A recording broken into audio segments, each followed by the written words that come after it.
এক মাসের বেশি সময় ৩২ দিন প্রায় ৭৫০ ঘন্টা ৪৩,০০০ মিনিট। হ্যাঁ, এতটা সময় এই রাজ্যেই ছিল বেঙ্গালুরু বিস্ফোরণ কাণ্ডের মাস্টারমাইন্ড দুই সন্দেহভাজন জঙ্গি মুসাবির হুসেন সাজিব এবং আব্দুল মাতিন আহমেদ তাহা। শুধু এ রাজ্যে থাকাই নয়, কলকাতা থেকে দার্জিলিং, পুরুলিয়া থেকে দীঘা, রাজ্যের এ প্রান্ত থেকে ও প্রান্ত ঘুরে বেরিয়েছে তারা। অর্থাৎ আমাদের আশেপাশেই ভিড়ে মিশেছিল মানুষ মারতে বিস্ফোরণ ঘটানো এই ভয়ঙ্কর জঙ্গিরা। যে কোনো সময় মারাত্মক কিছু ঘটতে পারত, অথচ পুলিশ এতগুলো দিন কিছুই টের পায়নি। কোথায় কোথায় ঘাঁটি গেড়েছিল এই জঙ্গিরা? এনআইএ সূত্রের দাবি, ১ মার্চ বেঙ্গালুরুর ক্যাফেতে বিস্ফোরণ ঘটানোর পর প্রথমে তারা চেন্নাই যায়। সেখানে থেকে একাধিক ট্রেন বদল করে আসে কলকাতায়। সূত্রের দাবি, ১২ মার্চ কলকাতায় আসে দুই জঙ্গি, ওঠে মধ্য কলকাতার একটি হোটেলে। সেখানে একদিন থাকার পর তারা আসে এসপ্ল্যানেডের হোটেলে। এরপর এখান থেকে যায় লেনিন সরণির প্যারাডাইজ হোটেল। জাল আধার কার্ড দেখিয়ে এখানে তারা পর্যটক হিসেবে পরিচয় দিয়েছিল বলে দাবি হোটেল কর্তৃপক্ষের।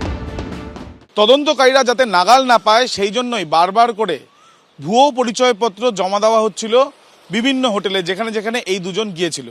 এমনকি পরিবর্তন করা হচ্ছিল তাদের মোবাইলের সিম কার্ডও। সূত্রের দাবি, ১৪ থেকে ২১ মার্চ পর্যন্ত পুরুলিয়া এবং দার্জিলিংয়ে ছিল দুই সন্দেহভাজন জঙ্গি। পুরুলিয়ায় ২ দিন এবং দার্জিলিংয়ে ৩ দিন ছিল তারা। এরপর ২১ থেকে ২৩ মার্চ পর্যন্ত খিদিরপুরের একটি হোটেলে উঠেছিল সন্দেহভাজন দুই জঙ্গি। হোটেলের সিসিটিভি ক্যামেরায় ধৃত মুসাভিরের ছবিও ধরা পড়েছে, যেখানে একটি অটো থেকে নামতে দেখা যায় তাকে। ২৪ মার্চ কলকাতার কোথাও ছিল এই দুই সন্দেহভাজন জঙ্গি। এরপর ২৫ থেকে ২৮ মার্চ পর্যন্ত তারা ছিল ইকবালপুরের আরও একটি হোটেলে। এখানেও সিসিটিভি ক্যামেরায় ধরা পড়েছে সন্দেহভাজনদের ছবি। এনআইএ সূত্রে দাবি, ২৮ মার্চ হাওড়া থেকে দীঘার বাস ধরে মুসাভির ও আব্দুল। তারপর থেকে তারা কোথায় ছিল, কোথায় গিয়েছিল, সেটাই এখন খতিয়ে দেখছেন এনআইএ তদন্তকারীরা। গোয়েন্দাদের দাবি, এই তথ্যেও কোনো গুরুত্বপূর্ণ মিসিং লিঙ্ক মিলতে পারে।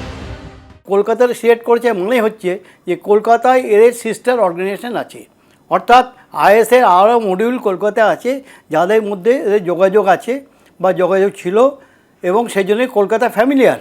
এবং হতেও পারে হয়তো কলকাতা আগে ঘুরেও গেছে এরা, আমরা জানি না, সেগুলো তদন্ত সাপেক্ষ। ওদের একটা কোনো লিঙ্ক ম্যান এখানে আছে বা যে ওদের হেল্প করেছে। আর আরেকটা বড় কথা, সবথেকে বড় কথা হচ্ছে এরা ১ মাস থেকেছে, মোরললেস ১ মাস ধরনি, ১ মাস থেকেছে এবং ল্যাভিশলি থেকেছে।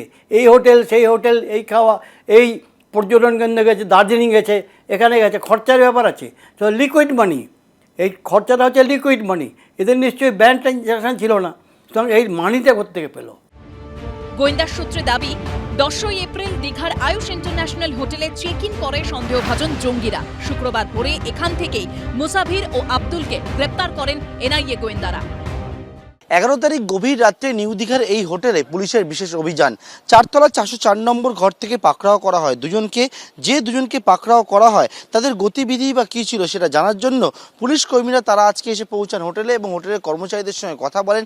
কেউ তাদের সঙ্গে দেখা করতে এসছে কিনা সেই বিষয়টা জানেন, এবং সেই ৪০৪ নম্বর ঘরটি বর্তমানে সিল করা অবস্থায় রয়েছে। তবে মাঝের দিনগুলো জঙ্গিরা কোথায় কোথায় ছিল তা খতিয়ে দেখছেন এনআইএ তদন্তকারীরা। পার্থপ্রতিম ঘোষ ও আবির দত্তর রিপোর্ট, এবিপি আনন্দ।